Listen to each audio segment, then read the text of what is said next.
on data and information. Our objectives are as follows. 1. Differentiate between data and information, understanding the concepts of data hierarchy and data types. 2. Define and illustrate the processes of data input, processing, output, and storage. 3. Explain the importance of data accuracy, relevancy, and timeliness in generating meaningful information. 4. Analyze real-world scenarios and apply the principles of data and information management to solve problems. Data and information. Data and information are two closely related terms that are often used interchangeably. Data is raw facts and figures. It is unprocessed and has no meaning on its own. Information, on the other hand, is data that has been processed and given meaning. It is data that has been organized and structured in a way that makes it useful. Data item, the smallest unit of data that can be stored and manipulated. For example, a person's name, age, and address are all data items. Data record, data items can be grouped together to form data records. A data record is a collection of related data items. For example, a student record might include the student's name, age, address, and grades. Data files. Data records can be grouped together to form data files. A data file is a collection of related data records. For example, a school might have a data file for all of its students. Data hierarchy. The lowest level is called data items, followed by data records, and the highest is data files. Data types, a way of classifying data according to its properties. There are many different types, but some of the most common include 1. Numeric data. This type of data represents numbers. Numeric data can be either integers, whole numbers, or floating point numbers, numbers with decimals. 2. Character data. This type of data represents letters, symbols, and other characters. Character data is also known as string data. 3. Data and time data. This type of data represents dates and times. Date and time data is also known as temporal data. 4. Boolean data. This type of data represents two values, true or false. Boolean data is also known as logical data. The different data types can be represented as a Venn diagram. The different data types are represented as different circles, and the intersection of the circles represents the data types that share properties. Venn diagram. The Venn diagram can be used to visualize the relationships between different data types. This can be helpful for understanding how data is organized and processed.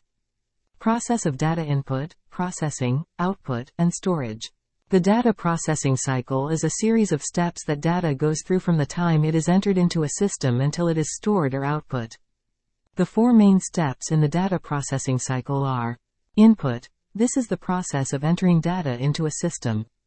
Data can be entered manually, through a keyboard or other input device, or automatically, through a sensor or other device. Processing. This is the process of transforming data into information. Processing can involve a variety of operations, such as sorting, calculating, and analyzing data. Output. This is the process of displaying or printing data. Output can be displayed on a screen, printed on paper, or stored in a file. Stages of the data processing cycle consist of the input stage, which can be achieved through data collection, data capture, encoding, data transmission, and data communications. To attain the processing stage, there is a need to perform instructions and transform raw data into information. The output stage needs decoding and presenting data to the user, and lastly, the storage stage needs storing and retrieving data. The output data processing cycle consists of collection, preparation, input, processing, output, and storage.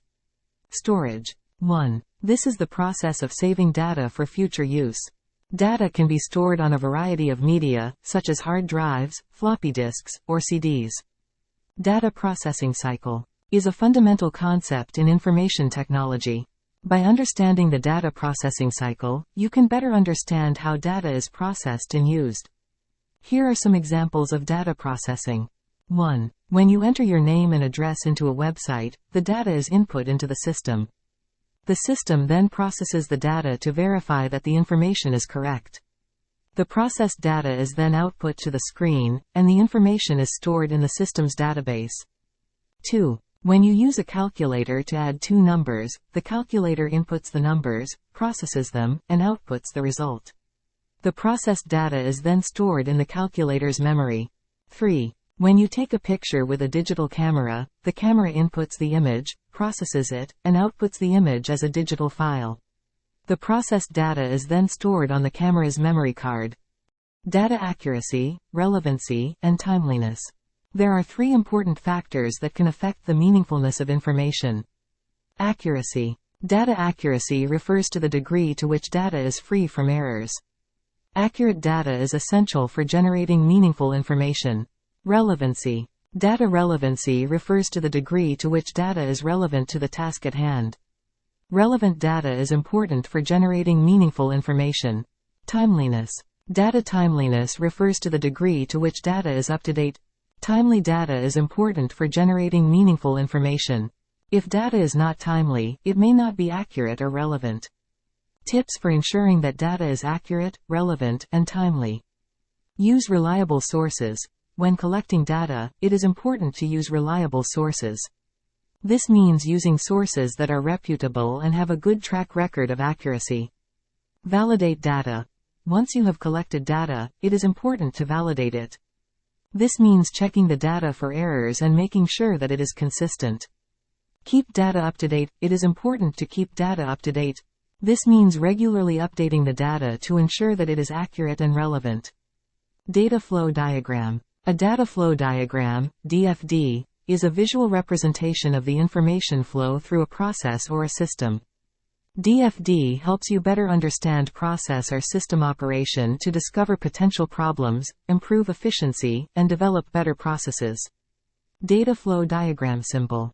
Data flow diagram, DFD, symbols are standardized notations, like rectangles, circles, arrows, and short text labels, that describe a system's or process data flow direction, data inputs, data outputs, data storage points, and its various sub-processes. There are four common methods of notation used in DFDs: Jordan and DeMarco, Jean and Sarson, SSADM, and Unified. All use the same labels and similar shapes to represent the four main elements of a DFD. External entity, terminators, sources, sinks, or actors, are an outside system or process that sends or receives data to and from the diagrammed system. Process, a procedure that manipulates the data and its flow by taking incoming data, changing it, and producing an output with it. Data store, holds information for later use, like a file of documents that are waiting to be processed. Data flow, the path the system's information takes from external entities through processes and data stores. Data flow diagram symbol. 4 best practices to create a valid DFD. 1. Each process should have at least one input and one output. 2. Each data store should have at least one data flow in and one data flow out. 3. A system's stored data must go through a process. 4. All processes in a DFD must link to another process or data store. Levels of data flow diagrams. Level 0. Context diagram. Designed to be a simple, straightforward overview of a process or system. Level 1. Process decomposition. They break down the system's single process node into subprocesses. Level 2. Deeper dives. Breaking down each Level 1 process into granular subprocesses. Example of Level 0 data flow diagram. The figure above shows a context data flow diagram that is drawn for a food ordering system. It contains a process, shape, that represents the system to model, in this case, the food ordering system.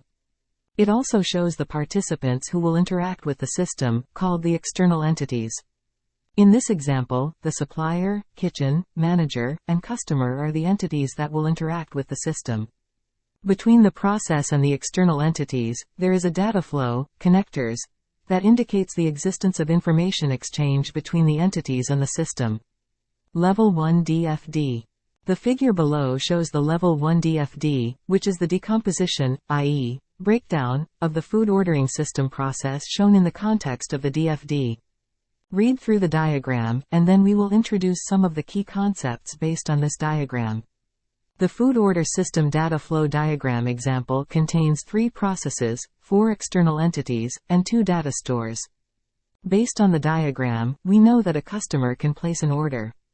The order food process receives the order, forwards it to the kitchen, stores it in the order data store, and stores the updated inventory details in the inventory data store. The process also delivers a bill to the customer. The manager can receive reports through the Generate Reports process, which takes inventory details and orders as input from the inventory and order data stores, respectively. The manager can also initiate the inventory order process by providing an inventory order. The process forwards the inventory order to the supplier and stores the updated inventory details in the inventory data store. The choice of DFD level depends on the complexity of the system and the level of detail required to understand it. Higher levels of DFD provide a broad overview of the system, while lower levels provide more detail about the system's processes, data flows, and data stores. A combination of different levels of DFD can provide a complete understanding of the system. Zero-level DFD. It is also known as a context diagram. It's designed to be an abstraction view, showing the system as a single process with its relationship to external entities. It represents the entire system as a single bubble with input and output data indicated by incoming, outgoing arrows. One-level DFD. In one-level DFD, the context diagram is decomposed into multiple bubbles, processes. In this level, we highlight the main functions of the system and break down the high-level process of zero-level DFD into subprocesses. Two-level DFD. Two-level DFD goes one step deeper into parts of one-level DFD. It can be used to plan or record specific or necessary details about the system's functioning. Thank you so much for viewing.